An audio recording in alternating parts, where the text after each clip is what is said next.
The abductions of Kenyans from all walks of life, which is happening, and nobody can deny that it happens in broad daylight, in full glare of even the media.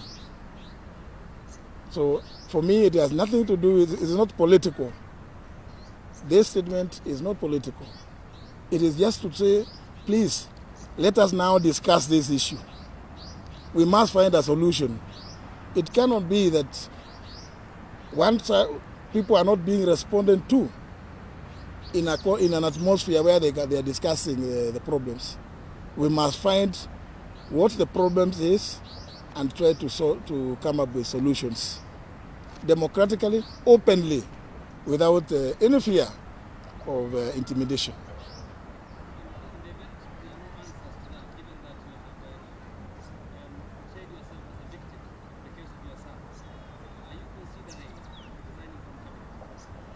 Well, we say this statement is sufficient in what it is saying. As to what happens thereafter, I think we cross the Rubicon when we get there.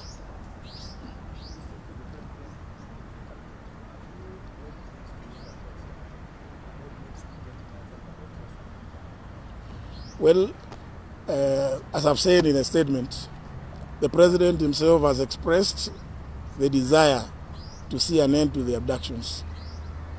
I believe he is fully cognizant of the potential that these shenanigans have to plunge the country into what I'm saying, total anarchy. So I don't have to have raised it because he has already addressed the issue and says he desires to see an end. So that's why I'm saying, in addition, can we now begin a candid conversation to see where the problem is and what solutions, if any. And this cannot be from one person. We want an open discussion where people are at liberty and free to express themselves as they wish. Yeah.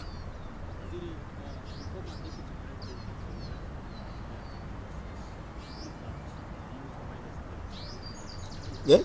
There are forces directed by the state to abduct tourists. Are you aware of this? I'm not aware. I'm not aware of any forces that have been formed to abduct Kenyans, because that would be an illegality, and government cannot be the one abducting its people. It is for that reason that I think we need to discuss it openly. Yeah.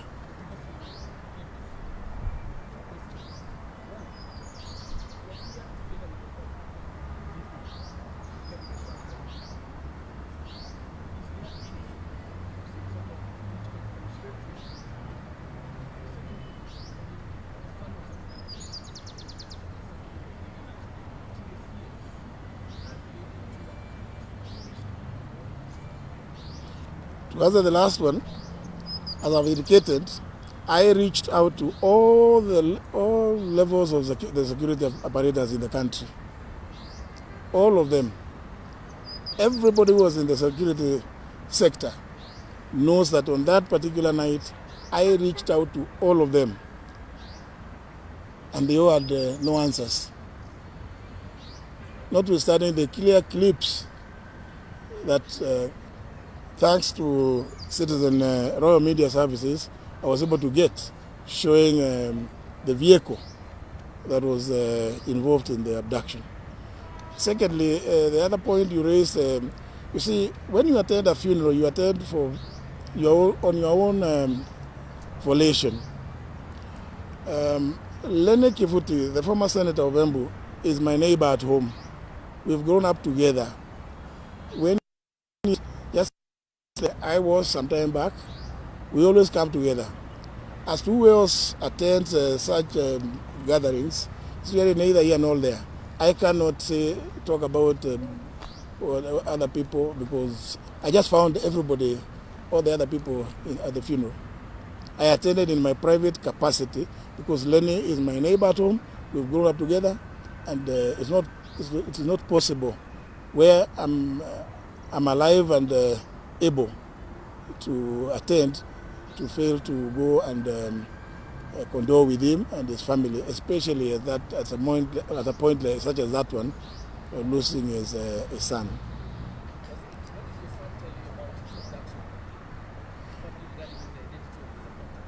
That perhaps may not be the subject of this particular debate, but I believe if what I'm calling for is allowed, he will be one of the first people to go and explain the kind of questions that was being asked by his abductors. But I don't want to preempt what he may have to say, because it's better. He's alive, he's available, and I'm sure if what I'm calling for is agreed to, he will be available to explain himself. And Kenyans will know for themselves what it is that is happening.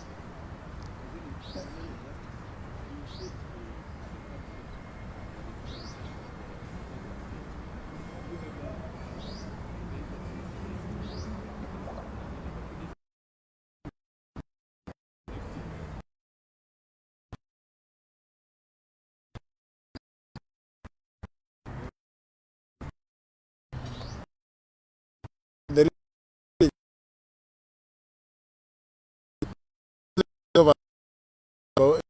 about desire to see an end to abductions and any extrajudicial activities. I think that was loud and clear, and I'm sure every Kenyan welcomed that statement. If the president has spoken about it himself, his desire to see an end to abductions, is there anything else that is left to go and discuss at any other forum? Two, I have indicated in this statement that I am taking this unusual step because I feel it is, I am also a victim. I've already said them so. And I've said very clearly, when that happened to my son, I was not just a member of the cabinet, but a member of the National Security Council. Yeah? That is a security issue. It had never been discussed. Nobody, as I've said, in the security apparatus hierarchies, yeah? Nobody to date has ever come forward to tell me your son was taken in by whoever. But of course I imagine, because it has been said it is not government, then we need to deal with those ones who are doing those things.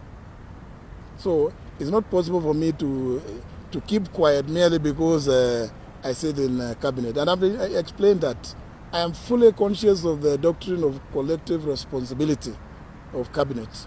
But when you are a victim at a personal level, you also have a life, you have rights under the same constitution that brings in the doctrine of collective responsibility to speak out.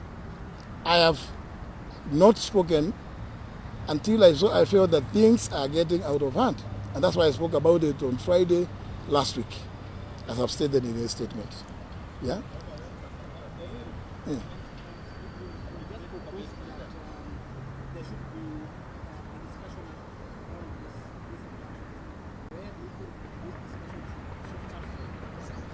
It should start at the national level.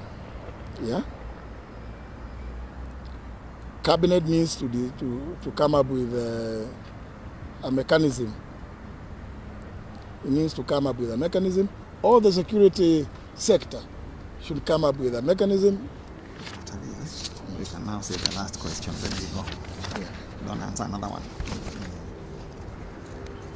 So I believe if we did that, a forum where Kenyans can be able to come and express themselves. We avoid this situation of chest thumping. Let those, because many of those who have been abducted have stories to tell. Let us give them an opportunity to explain so that Kenyans will know what it is that is bedeviling the country.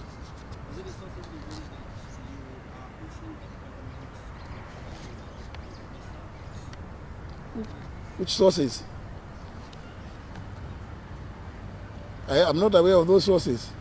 So perhaps when you are clear about the source, perhaps then we can have a discussion on that one.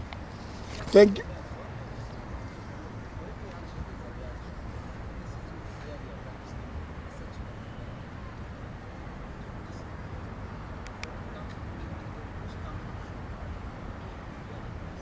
There? When push comes to shove, are you ready to bear the cross? Maybe someone see it as pushing for a sanction. I have not, first of all, it's wrong to say that I've attacked a section of government. I have not attacked any section of government. I am saying government as a whole needs to address this issue. That's not an attack. I am merely proposing government, please come up with a mechanism of discussing this matter with a view to finding a lasting solution so that we can then be taken for the commitments that we gave to the people of Kenya that at our watch, nothing like extrajudicial killings, extrajudicial activities will happen. Yes, that's all that I'm calling for. We live by what we preached. Yes. Thank you very much. There's from the lady, yes?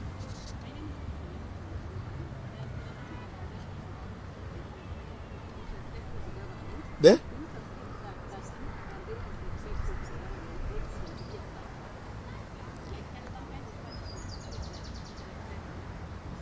Yep. I don't know who is making these allegations, but the youth are part of the Kenyan society. Yeah? The youth are part of the Kenyan society. So we cannot just segregate them. You know? They are part of Kenya. If they have issues they want to raise with the government, let them raise them. And let us allow them to raise them. That is all what democracy is all about. We are a democratic country.